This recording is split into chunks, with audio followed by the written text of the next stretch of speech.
Artinya tidak boleh menjadikan ayah sebagai pelindung. Kapan ayah menjadi sebagai pelindung? Apa katanya?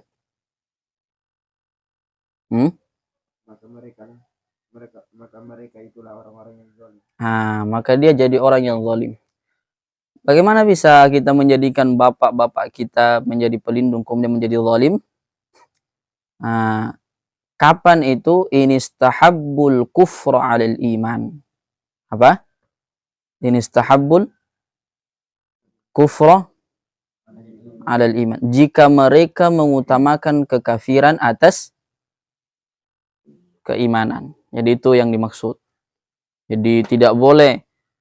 La tattakhidhu aba'akum. Hai orang beriman, jangan pernah menjadikan bapak-bapakmu. Wa ikhwanakum. Jangan pula saudara-saudaramu. Auliya'a, engkau jadikan dia sebagai wali. Apa itu wali?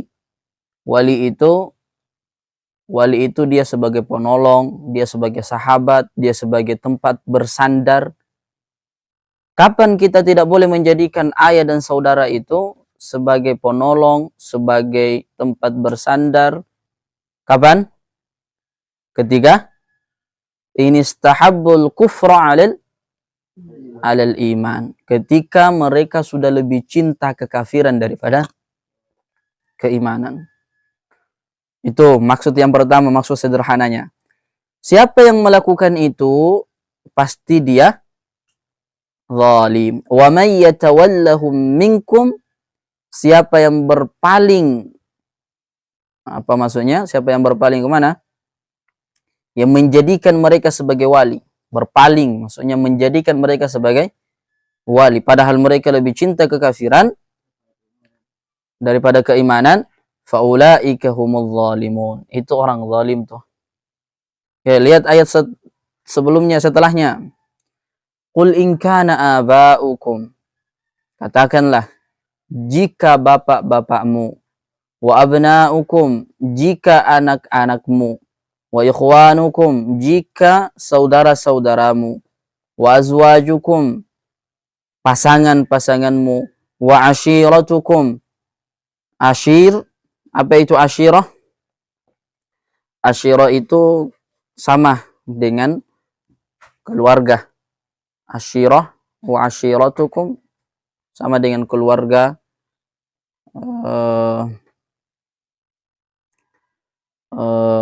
Kalau ikhwan itu saudara, kalau ashirah itu keluarga. Wa ashiratukum, kalau sampai saudara-saudaramu, keluarga-keluargamu itu, terus wa amwalun iqtaraftumuha, kalau sampai harta-harta kalian yang kalian takut hilangnya, wa tijaratun takhshawna kasadaha, perdagangan yang kalian khawatirkan rusak, perdagangan yang kalian khawatirkan rugi, wa masakinu tardawnaha, tempat tinggal yang kalian sukai, ahabba ilaikum minallahi wa rasulih, lebih kalian cintai daripada Allah dan Rasulnya, wa jihadin fi sabilih, serta berjihad di jalannya. Fatarabbasu, apa itu? Fatarabbasu, tunggu-tunggulah. Fatarabbasu hatta ya'ti Allahu bi amrih, sampai Allah datang dengan perkaranya. Apa maksud perkaranya? Sampai Allah datang dengan azabnya. Oke? Wallahu la yahdil qaumal fasiqin. Allah tidak memberikan hidayah kepada orang yang fasik.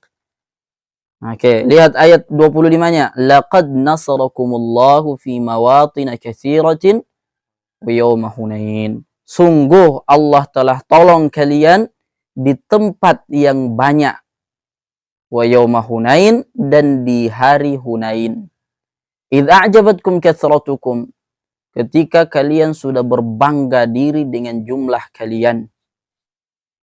Falam tughni ankum syai'a, padahal jumlah yang banyak itu sedikit pun tidak memberikan apa? Tidak memberikan manfaat untuk kalian. Falam tughni ankum syai'a wa dhaqat 'alaikumul ardu bima rahubat. Dunia menjadi sempit padahal dunia itu luas. Tsumma wallaitum mudbirin. Kemudian kalian lari ke belakang. Lihat baik-baik. Kita mulai penafsirannya di ayat 25. Jadi ada penafsiran mundur, ada penafsiran apa? Maju. Jadi Quran itu bisa ditafsirkan mundur, bisa ditafsirkan maju. Yang penting kita tahu al-munasabah. Apa itu al-munasabah? Al-munasabah itu kaitan ayat ini dengan ayat ini. Kaitan antar ayat, kaitan antar surah. Pembahasan ini dengan ini ada kaitannya. Yang penting faham itu boleh menafsirkan apa? Mundur. Tapi kalau tidak tahu masalah itu, hati-hati jangan sampai salah pemahaman. Kita tafsirkan mundur. Lihat baik-baik. Ayat 25. Surah At-Taubah. Kalian tahu perang Hunain itu terjadi sekitar, harus kalian ingat baik-baik ini, terjadi sekitar 2 minggu setelah Fathu Makkah.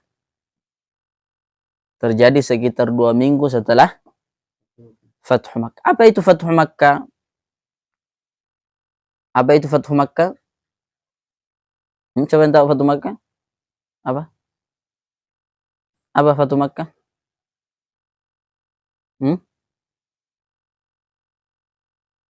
Tidak tahu Fathu Makkah? Penaklukan Mekah. Apa Fathu Makkah? Kalau kalian dengar lagi, apa itu Fathu Makkah? Penaklukan Mekah. Penaklukan Mekah itu adalah puncak kekuatan muslimin. Apa? Puncaknya kekuatannya muslimin. Ketika Mekah sudah ditaklukkan, yang lain sudah ikut tanpa perang. Yang lain sudah masuk Islam tanpa perang. Itulah kenapa Al-Quran berkata, idza jaa nasrullahi apa? Idza jaa nasrullahi wal fath wa ra'aitan nasa yadkhuluna fi dinillahi afwaja fasabbih bihamdi rabbika wastaghfir innahu kana tawwaba. Ketika datang pertolongan, wa ra'aitan nasa yadkhuluna, kalian melihat manusia itu berbondong-bondong, afwaja, masuk ke dalam Islam itu mereka berbondong-bondong. Afwaja itu bukan satu orang, kemudian satu orang. Misalnya hari ini Saifuddin yang masuk Islam. Besok siapa? Fauzan masuk Islam. Besoknya lagi Akbar masuk Islam. Bukan itu afwaja. Afwaja itu kelompok demi kelompok. Besok kelompoknya Fuddin, besoknya kelompoknya Fauzan, besoknya lagi kelompok. Jadi kelompok demi kelompok. Bayangkan setelah tertaklukkan Mekah, itu orang masuk Islam bukan lagi satu persatu. Tapi orang masuk Islam itu sudah kelompok demi kelompok. Itu disebut afwaja.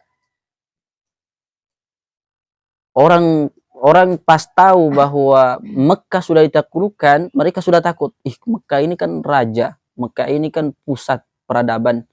Kalau mereka saja masuk Islam, kita masuk saja. Tidak usah perang. Itu disebut afwaja. Makanya penaklukan Mekah itu adalah puncak kekuatan apa? Umat Islam, puncak kekuatan. Tapi lihat, 2 minggu sekitar 2 minggu terjadi perang Hunain, muslimin kalah. Terjadi perang Hunain, muslimin kalah. Itu pelajaran besar. Pelajaran besar. Terkadang kita itu justru jatuh di tengah puncak-puncaknya kehebatan kita kalau tidak hati-hati. Terkadang orang itu bisa jatuh padahal dia sudah sampai di langit. Orang sudah menyebutnya hebat, orang sudah memujinya, menyebut-nyebut kebaikannya, dia itu orang hebat.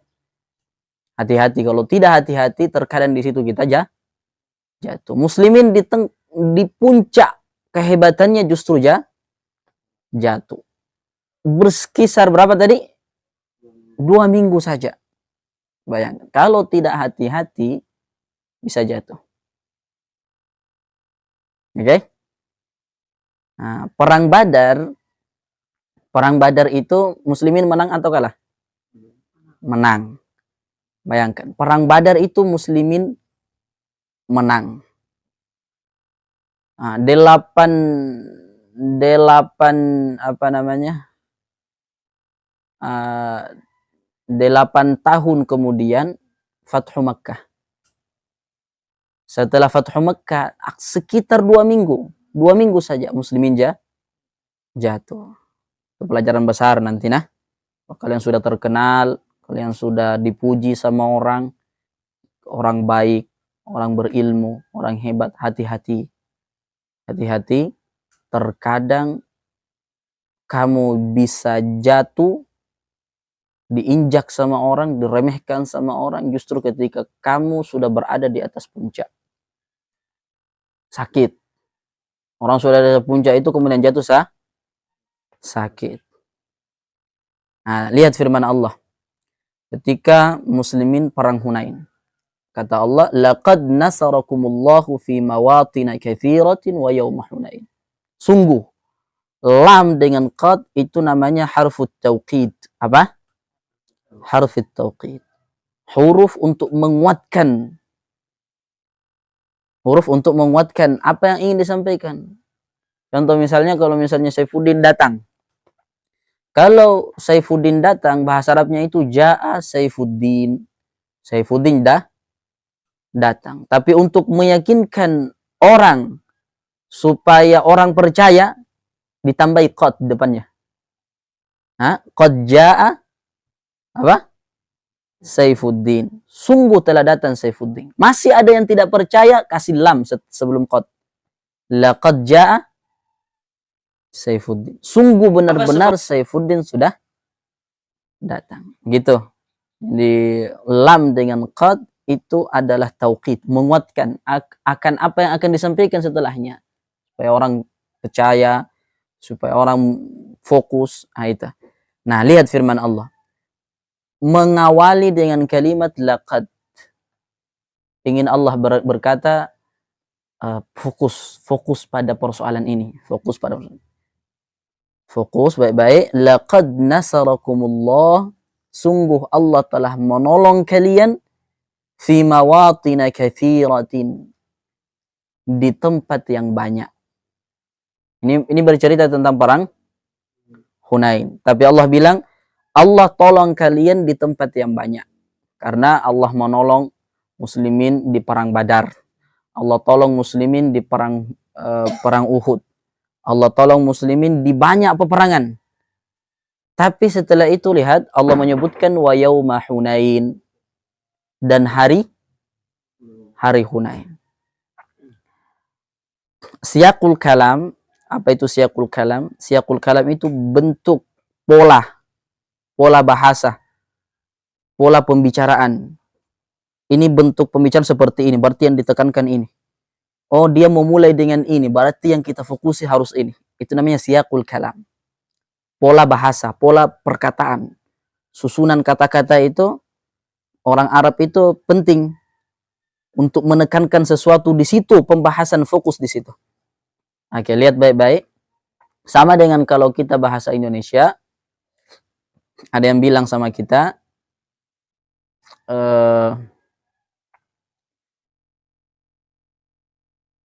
kamu itu adalah orang yang hebat dalam mengendarai mobil. Apa contohnya kira-kira? Jadi Allah ingin begini, Allah itu, muslimin, kamu itu ditolong sama Allah di banyak tempat. Wa yauma Hunain, dan di tempat Hunain. Kenapa Allah tidak berkata di hari Uhud, di hari Badar, di perang ini. Kenapa harus Hunain? Itu maksudnya. Allah tolong kamu di banyak tempat dan di hari Hunain. Allah ingin berkata, fokus pada perang Hunain. Makanya dia yang disebut pengkhususan namanya. Ingin berkata, kalian tuh banyak dibantu sama Allah, banyak ditolong sama Allah. Kemudian perang Hunain, maksudnya fokus pada perang Hunain, dan hari ini pun kalian dibantu. Artinya apa? Perang Hunain betul-betul Allah ingin berkata, kamu fokus di sini. Kamu banyak dibantu sama Allah di tempat yang lain, khususnya di tempat ini. Di mana hari Hunain, perang Hunain itu. Wa yauma Hunain.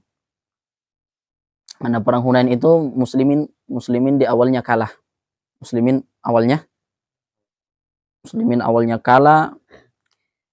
Sebab kekalahannya itu adalah idh a'jabatkum kathratum. Ketika kalian takjub dengan jumlah yang banyak. Makanya jangan sombong dengan jumlah. Muslimin tidak pernah perang itu mengandalkan jumlah, mengandalkan bekal.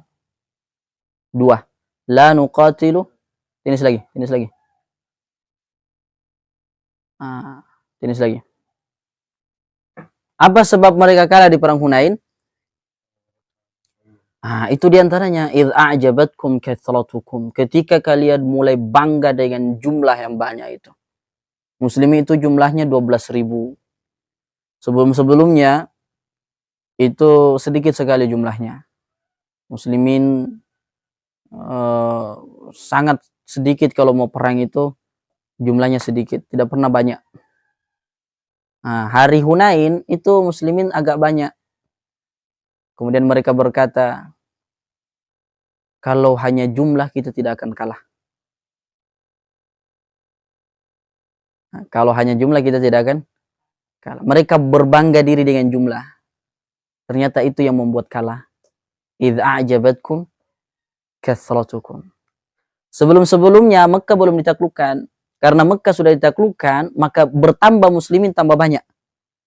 Maka muslimin tambah kuat. Di situ muslimin punya kesombongan.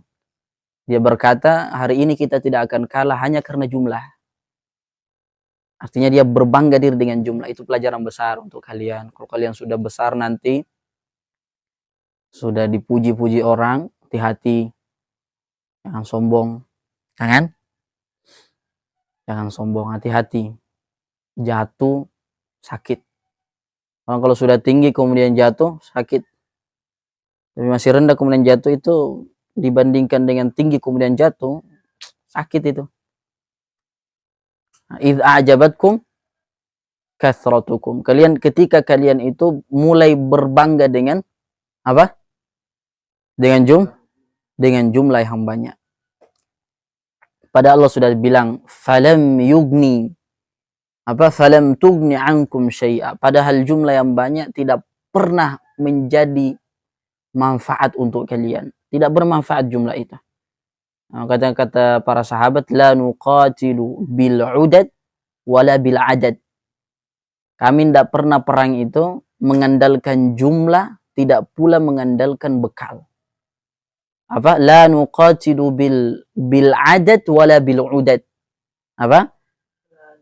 La nuqatilu bil adad wala bil udad. Kami tidak pernah perang itu mengandalkan jumlah pasukan, tidak pula mengandalkan bekal. Itu muslimin, tidak pernah. Sahabat lain berkata, nahnu nuqatilu a'da'ana laysa biquwwatina walakin bi'amalina. Kami berperang dengan musuh itu tidak pernah mengandalkan kekuatan, akan tetapi kami bersandar pada amalan. Artinya pendekatan kepada Allah lebih mereka andalkan dibandingkan kekuatan yang mereka miliki. Berapa muslimin waktu masih di Madinah melawan besar pasukan Mekah, tapi menang. Mereka tidak pernah bersandar pada jumlah, tidak pula pernah bersandar pada bekal. Oke. Idza ajabatkum kathratukum falam tughni ankum syai'a. Padahal jumlah yang kalian banyak itu yang kalian punya itu tidak sedikit pun bermanfaat. Wa dhaqat 'alaikumul ardu bima rahubat. Dunia menjadi sempit padahal dunia itu adalah luas. Tsumma wallaitum mudbirin, kemudian kamu lari ke belakang bercerai-berai. Coba lihat. Jadi sebab utama muslimin kalah di perang Hunain, apa sebabnya? Berbangga diri. Kamu tahu apa tadi? Perang Hunain terjadi setelah Fathu Mekkah sekitar berapa? 2 minggu. Masih kuat. Masih tengah kuat-kuatnya muslimin. Muslimin ditakuti di mana-mana. Tapi 2 minggu setelah itu jatuh. Kapan jatuhnya? Ketika mulai berbangga dengan kehebatan mereka, berbangga dengan jumlah mereka yang banyak, berbangga dengan kekuatan mereka. Hati-hati, ya. Hati-hati. Terkadang kita justru jatuh, padahal kita sudah sampai di puncak kekuasaan. Justru di puncak kekuasaan itu terkadang kita jatuh di sana. Sudah dipuji-puji di mana-mana, bagus, ini orangnya, dia berilmu, orangnya dia berani, orangnya dia itu kuat, dia penuntut ilmu, orang hebat dia. Hati-hati kalau sombong. Itu pelajaran besar. Jatuh tuh sakit. Jatuh sakit. Nah, itu penyebab utamanya. Tapi apa kita bilang tadi? Ayat itu ada namanya al-munasabah. Cari kesesuaian antara ayat ini dengan ayat ini. Ini ayat ini sesuai dengan ayat ini. Para ulama berkata, perang Hunain itu ada kaitannya dengan perang Uhud. Perang Badar. Perang Hunain itu ada kaitannya dengan perang apa? Perang Badar. Perang Badar itu 8 tahun sebelum Hunain. Coba perhatikan. Perang Badar itu 8 tahun sebelum Hunain. Tapi apa kata ulama? Ini ada kaitannya. Berapa? Kaitannya jauh sekali. Tapi kenapa para ulama berkata ada kaitannya?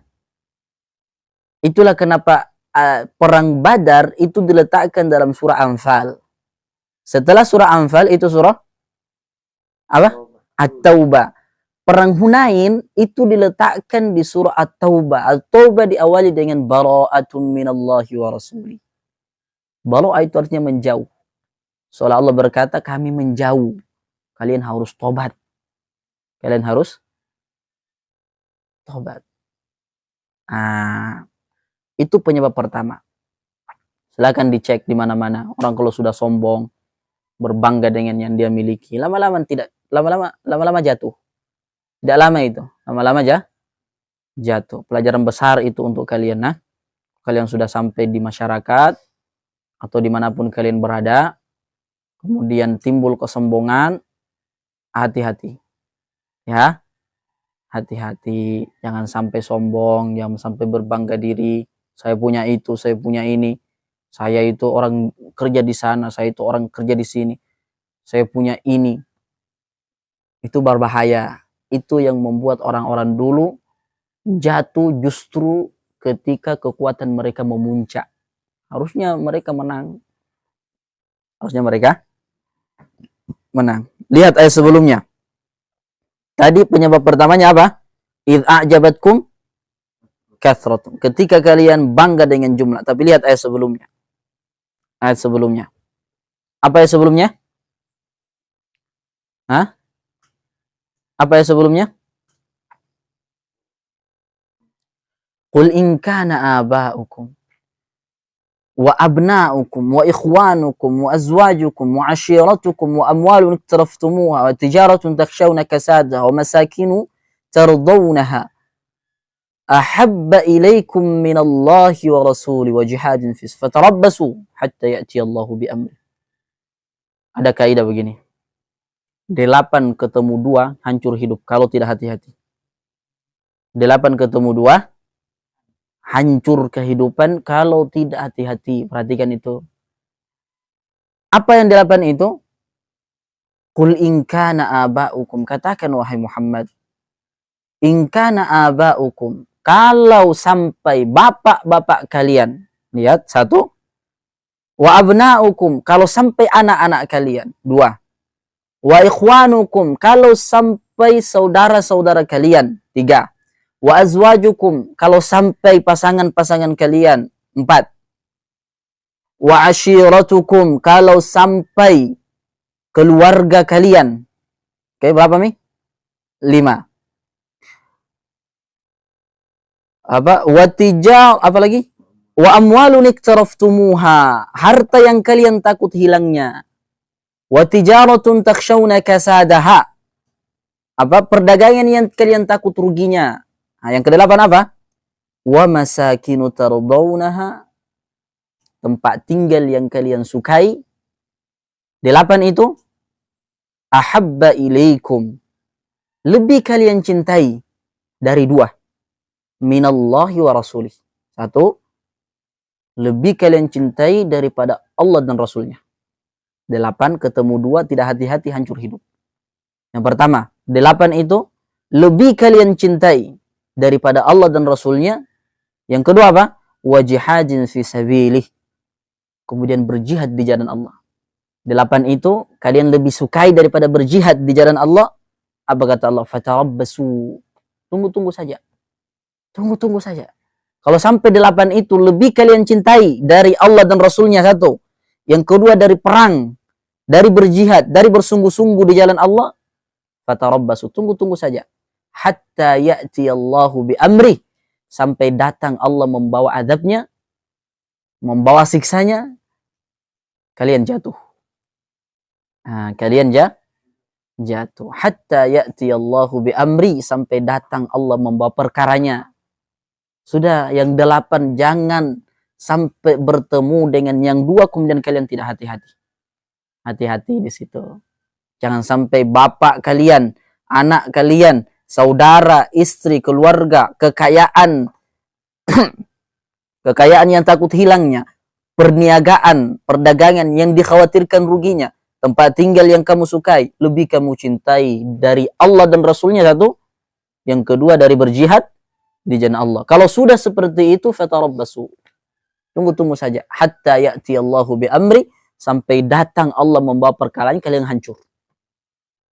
Jadi dari awal muslimin itu sudah diwanti-wanti sama Allah. Kalian sudah besar, Fathu Makkah sudah terjadi, Makkah sudah ditaklukkan, negara-negara lain, negeri-negeri lain sudah masuk tanpa perang masuk Islam. Tanpa perang masuk Islam. Tapi ingat, jangan sampai bapakmu, jangan sampai kamu sudah senang dengan bapakmu, dengan anakmu, dengan keluargamu, dengan perniagaan yang kalian takuti ruginya, uang kalian takuti hilangnya, tempat tinggal yang kalian khawatir hilangnya, itu lebih kalian cintai. Karena kalian sudah hebat nih. Jangan sampai itu lebih kalian cintai daripada Allah dan Rasulnya, kemudian berjanji Allah. Kalau itu sudah terjadi, tunggu-tunggu saja. Nah, itu penyebabnya. Itu penyebabnya. Hari ini hati-hati. Hati-hati. Dimanapun kalian berada, jangan, selama itu adalah Islam, untuk menegakkan Islam, untuk membesarkan Islam, jangan bertanya, saya dapat apa? Saya dapat apa? Kamu pergi mengajar di pesantren untuk memajukan Islam, kemudian kamu bertanya, saya gaji saya segini, Ji, saya dapat apa? Hati-hati. Hati-hati. Jangan pernah bertanya, saya dapat apa untuk agama ini? Setiap hari saya mengajar alif ba ta ta, saya dapat apa? Jangan. Ya? Jangan. Hati-hati. Itu awal kehancuran. Itu apa? Awal kehancuran. Kalau sampai itu lebih diutamakan daripada agama ini tegak, udah, hati-hati, itu awal apa? Kehancuran. Seorang ulama berkata, kalau dalam perjuangan yang kalian itu memang beramai-ramai, banyak orang di situ, kemudian berkata salah satunya, saya dapat apa? Buang orang itu karena dia sampah perjuangan. Sampah perjuangan harus dibuang. Nah, itu tafsir pertamanya. Lihat ayat terakhir, ayat sebelumnya. Yang pertama tadi. Apa ayatnya? Ya ayyuhalladzina amanu. Hai orang-orang yang beriman. Kalian harus tahu ya ayyuhalladzina amanu berapa kali dalam Al-Qur'an disebutkan? 89. Nah, berapa kali ya ayyuhalladzina amanu dalam Al-Qur'an? 89 kali. Setiap ada panggilan ya ayyuhalladzina amanu, kalian harus fokus. Kenapa? Ada yang Allah ingin sampaikan dan itu besar. Hati-hati. Ini kan mundur nih. Dari ayat 55, apa tadi? Kemudian ayat 54, kemudian ayat 53. Artinya apa? Sebelum terjadi mereka kalah di perang Hunain, Allah di 2 ayat sebelumnya sudah terangkan baik-baik. Hei orang-orang beriman, la tattakhidhu aba'akum. Jangan menjadikan bapak-bapak kalian itu wa ikhwanakum, begitu pula jangan pernah jadikan saudara-saudara kalian itu aulia, kebanggaan diri, aulia penolong diri, aulia sandaran diri, aulia sahabat dekat, aulia orang yang takut itu hilang. Jangan sampai. Jangan sampai. Kapan itu? Inistahabbul kufru 'alal iman. Ketika dia sudah mulai suka kekafiran daripada keimanan. Itulah kenapa kalau 8 ketemu 2, tidak hati-hati hancur kehidupan. 8 ketemu. Silahkan dilihat di berbagai negeri, di berbagai pengalaman. Orang kalau sudah berbangga diri, pertama tadi ayat 55-nya, berbangga diri dengan jumlah, bentar lagi jatuh. Yang pertama 55. Nah, mundur lagi 1 ayat. Orang kalau sudah berkata, saya bapakku ini, saya mamaku ini, entah aja bapakku, entah aja yang punya rehan, entah aja yang punya selayar, saya yang punya setengahnya selayar. Orang kalau seperti itu udah bentar lagi jatuh. Fatarabbasu hatta ya'ti Allahu bi amri. Tunggu saja sampai Allah datang membawa perkaranya. Kalian bentar lagi hancur. Nah, ayat 50 berapa?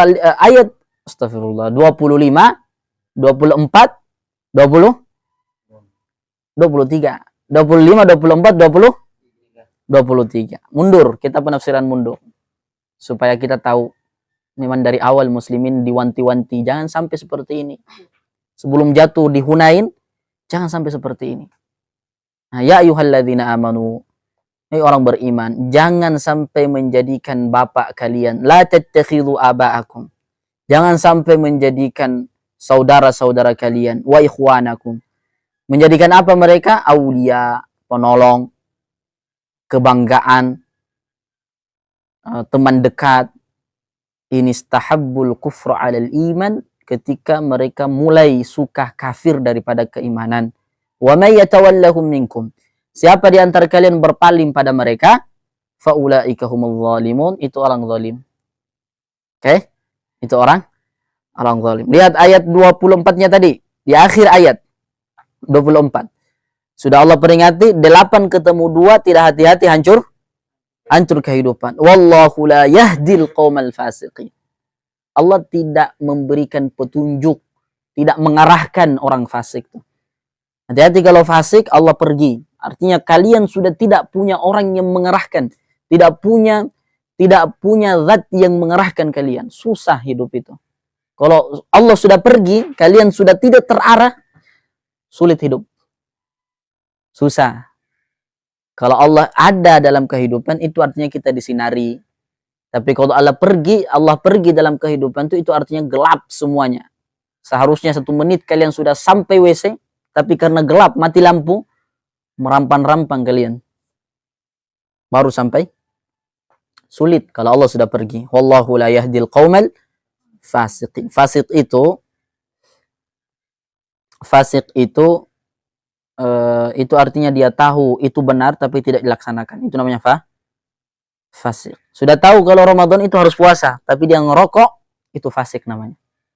Sudah tahu kalau Ramadan itu tidak boleh makan, tapi dia terang-terangan makan, itu namanya fasik. Dan Allah, wallahu la yahdil qaumal fasikin. Allah tidak berikan petunjuk pada orang fasik. Fasik itu apa tadi? Dia tahu tapi tidak dikerjakan. Oke, lihat, perhatikan lagi ayat 25-nya. 25, setelah Allah tolong kalian di berbagai tempat, khususnya di Hunain, ketika kalian berbangga dengan jumlah,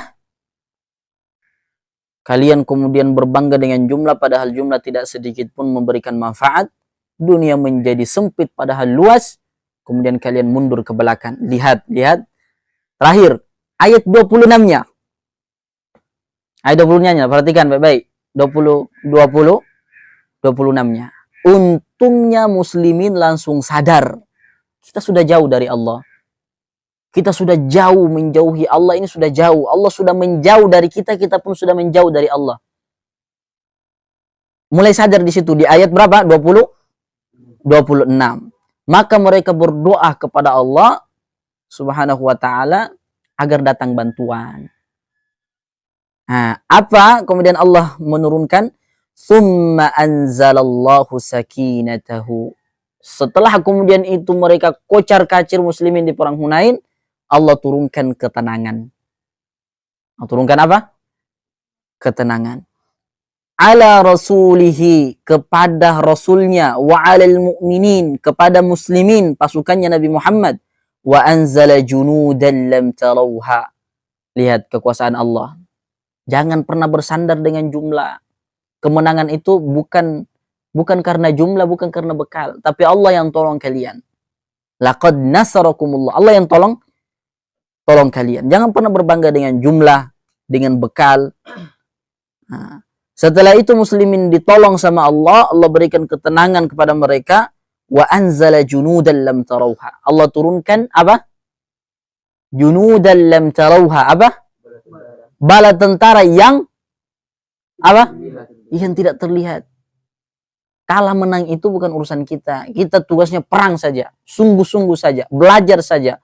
Menang, kalah, jatuh, sampai finish atau tidak, itu bukan urusan kita. Allah tolong Rasulnya pada perkara yang besar. Perkara perang Hunain. Kalau Hunain kalah, malu. Kenapa? Kita kuat. Kok bisa kalah? Nah, maka wa anzala junudan lam tarawha. Allah turunkan malaikat, bala tentara yang tidak apa? Kelihatan. Begitu pula di perang Badar, di perang Uhud. Perang Uhud muslimin kalah di awal, tapi nanti menang ketika Allah turunkan bala tentara. Begitu. Kemudian wa'adzabal ladzina kafaru, kemudian Allah azab orang-orang kafir. Wa dzalika jazaa'ul kafirin, dan itulah pantasnya untuk orang-orang kafir. Itulah balasan untuk orang-orang kafir. Jadi para santri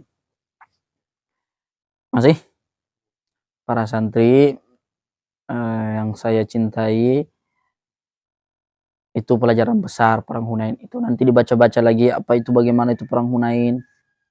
Baca lagi, itu pelajaran besar. Jangan pernah berbangga dengan jumlah. Jangan berbangga dengan jumlah. Laisal fata man yaqulu hadha abi, walakinnal fata man yaqulu ha ana dha. Ha ana dha. Bukanlah seorang pemuda yang kokoh man yaqulu hadza abi, kalau dia hanya berkata ini bapakku itu hebat nah, bapakku itu polisi nah, bapakku itu tentara nah, berbangga dengan bapaknya, itu bukan pemuda yang hebat. Walakinnal fata, tapi seorang pemuda yang hebat itu adalah man yaqulu ha ana dza, inilah saya berani berdiri di atas kaki saya, tidak membanggakan yang lain. Itu orang hebat. Itu orang hebat. Jadi laisal fata man yaqulu hadza abi. Apa? Tidaklah seorang pemuda itu kalau dia hanya berkata ini bapak saya, ini mama saya, ini rumah saya, ini tanah bapak saya, ini kapalnya bapak saya, bapak saya itu pemimpin di sini. Bukan pemuda hebat. Tapi pemuda hebat kalau dia berani berkata, ha anadha, inilah saya. Oke? Jangan bangga dengan orang lain, jangan bangga dengan jumlah, jangan bangga dengan perbekalan. Itu pelajaran besar. Kapan kalian sudah seperti itu, hati-hati, bentar lagi jatuh. Bentar lagi jatuh. Begitu pula kalau kalian lebih mengutamakan yang lain selain Allah, sudah berkata, saya dapat apa? Capek setiap siang malam mengajar, saya dapat apa? Sudah. Makom kalian memang di situ. Jangan berbangga dengan orang tua. Jangan berharap saya dapat apa dalam perjuangan Islam ini. Kalau sampai kalian seperti itu bentar lagi jatuh. Hati-hati. Nah, itu pelajaran besar. Dari awal kalian sudah diwanti-wanti. Kalian tuh orang-orang beriman, jangan sampai begini, jangan sampai begitu. Makanya kita menafsirkan mundur. Saya menyampaikan memang dari awal kalian itu sudah diwanti-wanti, hati-hati kalau seperti ini. Nah, oke. Nah, sudah begitu. Oke, semua harus semangat. Nah, semua harus semangat. Pelajari Quran baik-baik.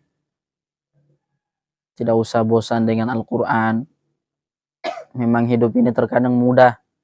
Kalau lagi mudahnya itu orang semangat. Tapi hidup ini bukan berlabuh. Hidup ini bukan sebuah kapal yang berlabuh. Indah kelihatan. Tapi hidup ini adalah kapal yang menembus laut. Sampai di pulau sebelah baru berkata saya berhasil. Kapal itu akan indah kalau bersandar, kalau berlabuh deh bagusnya kapalnya. Tapi itu bukan tujuan kapal dibuat. Itu bukan tujuan kapal dibuat. Kapal dibuat itu untuk apa? Untuk menyeberang lautan, untuk dimuati. Ada kapal yang tenggelam di jalanan, ada banyak. Ada kapal yang pecah di perjalanan, banyak. Banyak. Tapi pecahnya kapal, tenggelamnya kapal, itu adalah meninggalnya seorang penuntut ilmu, sakitnya mereka dalam belajar. Kemudian ada yang meninggal bahkan. Tapi apakah itu bukan kemenangan? Nah, itu kemenangan, akhi. Nah, para ulama berkata, wahai guru, kapan kita istirahat? Kapan kita istirahat? Kata beliau, kita istirahat ketika kedua kaki ini sudah menginjakkan ke dalam surga. Kapan artinya? Mati. Jadi jangan, istirahat itu bukan waktunya sekarang. Mau bersenang-senang itu waktunya belum sekarang. Mau berbangga waktunya belum sekarang. Jangan dulu. Perbaiki hidup dulu. Pantaskan diri dulu. Menjadi orang yang hebat dulu. Baru kemudian ambil ini, ambil itu. Tapi ingat, jangan berbangga. Jangan berbangga diri. Oke, itu nah. Kalian harus semangat. Belajar sedikit-sedikit. Memang setiap hari, setiap perjalanan itu ada susahnya. Memang begitu. Memang begitu. Jadi kalau kalian mau mulus saja perjalanan, sudah itu bukan jiwa penuntut ilmu. Kalau dia hanya berpikir mulus, tidak.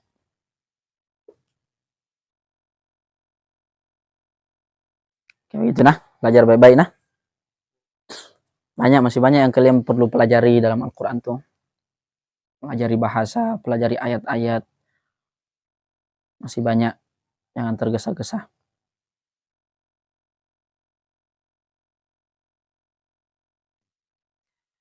Oke, itu pelajaran kita.